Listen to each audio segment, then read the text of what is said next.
నీకు తెలియదు ఆయన మాట్లాడినట్టు.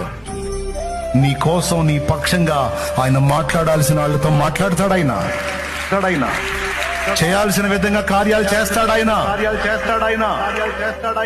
ఏం కంగారు పడాల్సిన అవసరంలా, నువ్వేం గందరగోళం అవ్వాల్సిన అవసరంలా. ఎవరితో మాట్లాడితే నీకు మేలు కలిగిద్దో, ఎవరితో మాట్లాడితే కార్యాలు జరుగుతాయో మాట్లాడాల్సిన వాళ్లతో ఆయనే మాట్లాడుతాడు. దిగులు పడద్దో. విశ్వాసము గలదానవై ఆయన సన్నిధిని ప్రేమించు. విశ్వాసము గలవాడవై ఆయన సన్నిధికి చేరి నీ బాధ, గోడు, వేదన అంతా చెప్పు చెప్పు చెప్పు. మనుషులకు చెబితే ఓసారి వింటారు, రెండోసారి చెబితే ఈ మనిషి కనబడితే మైండ్ తింటున్నాడు రా అనుకుంటారు.